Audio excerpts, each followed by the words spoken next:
Hello and welcome back to my YouTube channel. My name is Jasmine and I'm the owner of Brown Sugar Skincare, where I make natural, vegan-friendly skincare products, great for all skin.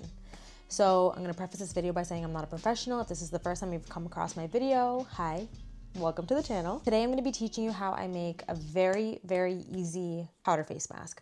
The last two videos I would say have been very beginner friendly. So I thought, why not keep with that theme, keep this one beginner friendly, and then slowly as time goes on, I'm gonna be doing a little bit more complex formulations. So things you're gonna need, very easy. You're gonna need a bowl, a sifter, a whisk, scale. You're also gonna want some like protective gear, gloves, maybe a respirator if you don't want anything airborne going into your lungs, but that's a little bit more advanced. You can probably just wear a regular mask if you don't feel comfortable, but it's not necessary. I don't use one for this product. Now we're gonna get into the benefits of each ingredient that I'm using. And then after I show you guys the formulating and all that stuff, I'll talk about some alternatives or additives that you can add into this mask to make it your own. Starting off, we have two types of pink clay. This was done not really on purpose. I just thought I ordered the same clay.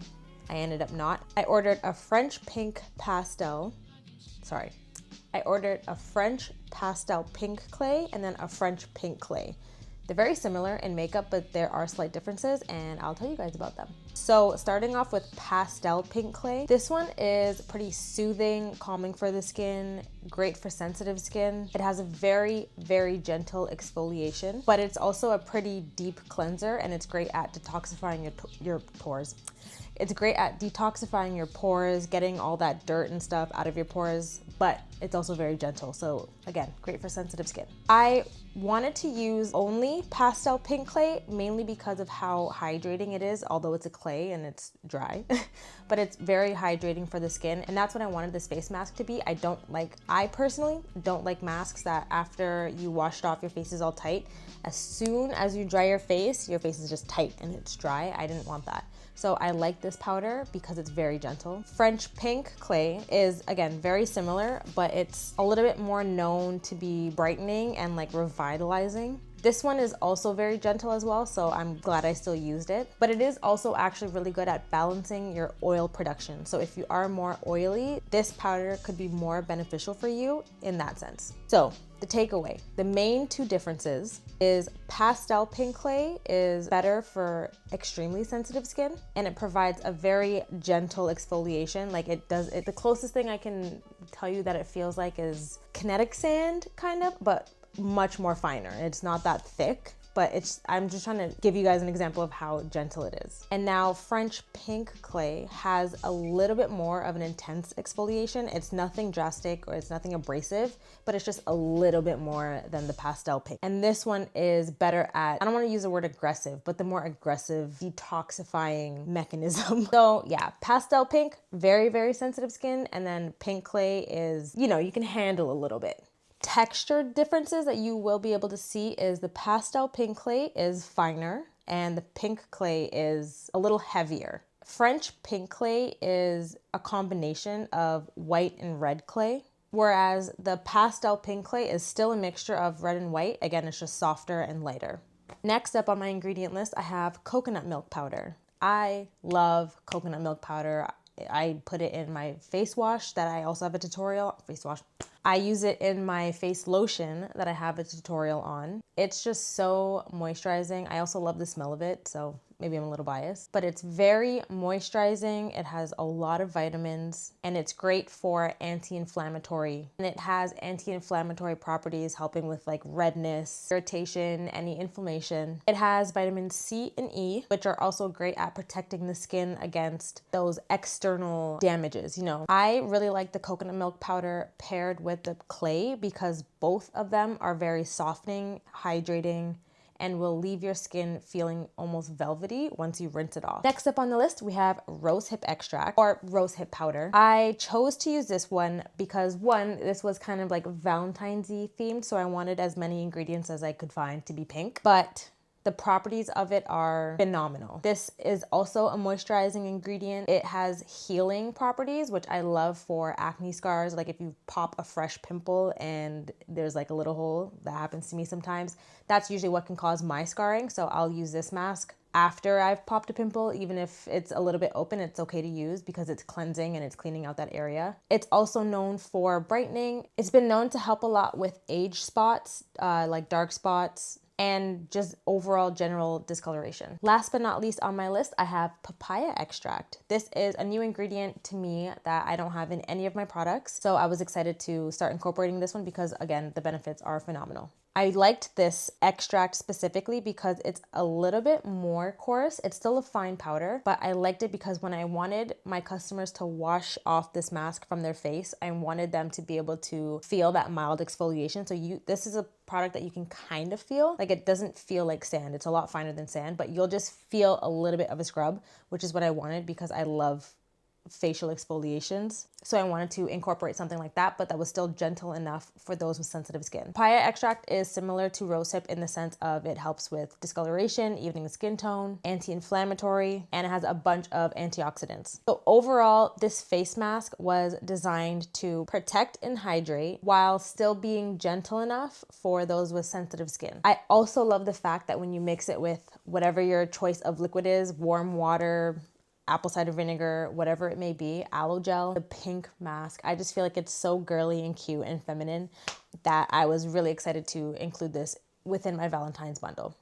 But I know it's like well past Valentine's, but I wanted to share this with you guys because it's a very beginner-friendly mask, and I am going to be going forward an advocate for people to do face masks. I don't think people realize how important it is. Yes, washing your face is probably more important, but I think doing a face mask is like, what can I compare it to? It's like a recovery phase is kind of how I feel. Oh, like, not recovery. It's like a reset. Like, you're cleansing everything off your skin, making sure it's fresh and ready to go for the week, and you have a nice clean base. There is a lot less stuff stuck in your pores, and I just think face masks are amazing. Now I will show you guys the formula, and then I'll go into formulating. I'll talk about it there. It's very easy to make, like very, very easy. And then after that, I'll tell you guys some other ingredients that you can add to this face mask to make it your own. So here's the formula. Don't forget to write it down or screenshot it, whatever works for you. But this is a very easy formula, and I actually forgot to record myself weighing out the ingredients. However, it is extremely easy. You literally weigh out every ingredient, put them in a bowl, and thankfully, because everything is a powder, it can all get mixed in easily. I was making an extremely large batch, so it looks a lot messier than what it will be for you. I ended up having to go between a whisk and using my hand. Hi, I just wanted to pop in to say, please don't forget to subscribe. We are officially at 10,000 subscribers, and I love you guys, and I want to grow with you guys. Okay, bye. And because the whisk wasn't picking up the stuff from the bottom, I had to keep pouring it into each bowl, like back and forth. I think the whole mixing process for me actually took close to about half an hour because of how much mixing I had to do because I was making such a large batch. However, again, very easy. Mix everything together and you'll be good to go. It's important to use a sifter because you don't want any clumps in your face mask. So yeah, pretty self-explanatory.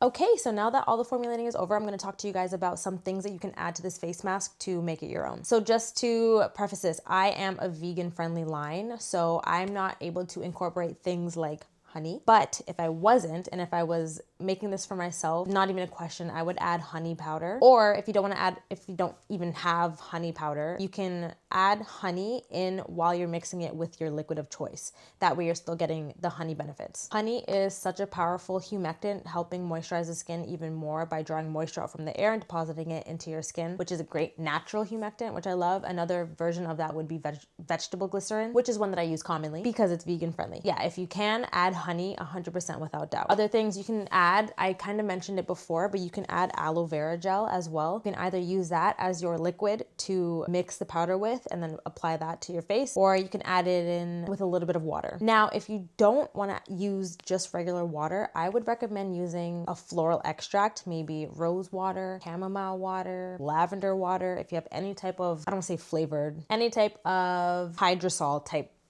you guys know what I'm trying to say. So if you have anything like that, then that would be amazing for the skin as well. Two other powders that you can add if you want more of a brightening effect. You can add either green tea extract if you have, or you can add turmeric powder. Beware of turmeric powder.